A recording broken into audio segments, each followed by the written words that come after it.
Ouais, ça évoque pas mal de souvenirs parce que j'en ai pris 2 fois le départ déjà. Voilà, des souvenirs qui n'ont pas toujours été très rigolos parce que j'ai eu beaucoup de galères. Mais malgré ça, des bons souvenirs parce que j'ai aussi vécu des trucs très sympas et très engagés au travers de cette course avant d'abandonner les 2 fois où j'y ai participé. Donc voilà, c'est pour ça que j'y reviens avec plaisir. Bah, cette transat, elle est différente, c'est qu'elle va à l'encontre des systèmes météo. Donc voilà, les systèmes, ils avancent dans un sens, nous on avance dans l'autre sens. Et le fait de se croiser, ben, ça fait qu'on rencontre beaucoup plus de situations météo. Donc on a beaucoup de transitions, de vents différents, on passe du près au portant, un coup dans le nord d'une dépression, un coup dans le sud, un coup dans la pétole d'une dorsale. Et donc du coup ça fait beaucoup de manœuvres, ça demande voilà, d'un peu tout changer sur le bateau régulièrement. Et ben ça, sur des IMOCA 60, c'est hyper physique, quoi. Donc c'est hyper engagé. C'est pour ça que je dis que cette transat est difficile et engagée.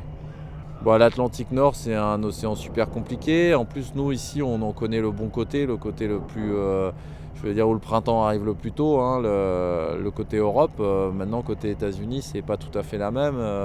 On sera voilà, dans des conditions assez difficiles, encore fraîches à cette époque-ci de l'année, avec beaucoup de dynamiques météorologiques qui amènent plein de petits systèmes dépressionnaires. Donc c'est effectivement, même au mois de mai, pas une partie de plaisir, mais voilà, c'est ça qui fait aussi la beauté de cette course et sa richesse. Je ne sais pas si ce sera un révélateur, mais c'est une transat intéressante parce que quand on regarde la statistique, on y rencontre à peu près toutes les conditions météo de manière assez équilibrée. Donc c'est sûr que c'est une bonne transat pour évaluer un petit peu, j'ai envie de dire, la polyvalence des différents bateaux qui vont être ici. Maintenant, est-ce que ce sera révélateur? Ce que je disais tout à l'heure, c'est une transat qui est engagée, où il y a beaucoup de transitions.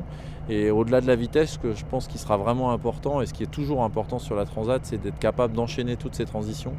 Donc d'être techniquement prêt, d'être sportivement prêt et de ne pas faire de faute météo, quoi. À chaque fois qu'on a une transition, ça veut dire qu'il y a forcément une option à prendre, un choix à faire.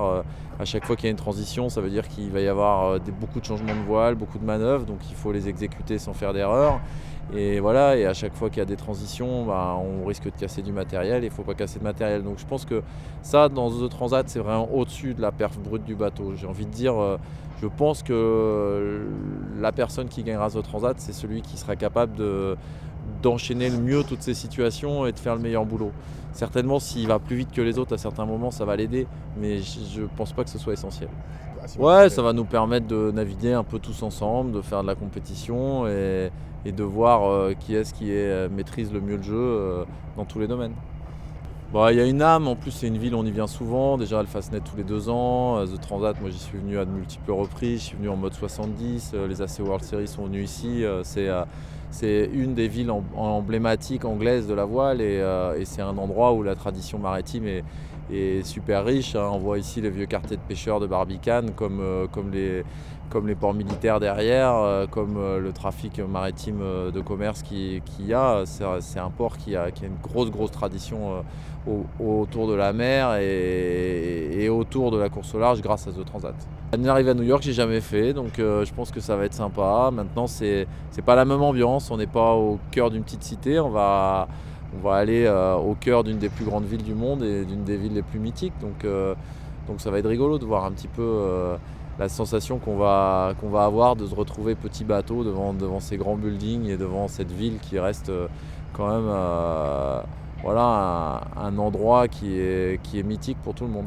Bah, au mois de mai, on est en pleine débâcle de l'océan Arctique, donc voilà, il y a des glaçons qui se détachent, la banquise fond, donc les icebergs commencent à circuler, et voilà, donc les icebergs ils descendent grâce au courant du Labrador le long de Terre-Neuve, hein.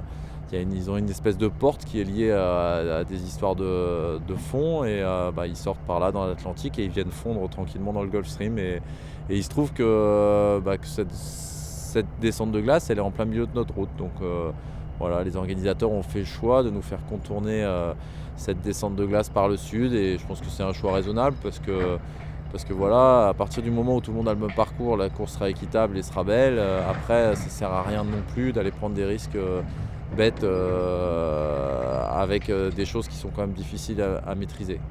Je pense qu'elle est belle parce qu'elle est engagée, parce que c'est vraiment un truc, voilà, c'est pas une promenade de santé. Quand on part, on sait qu'il va falloir se donner, qu'on risque d'être à genoux un paquet de fois. Donc non, c'est ça, je pense que le mot qui définit le mieux la transat anglaise, c'est transat engagé.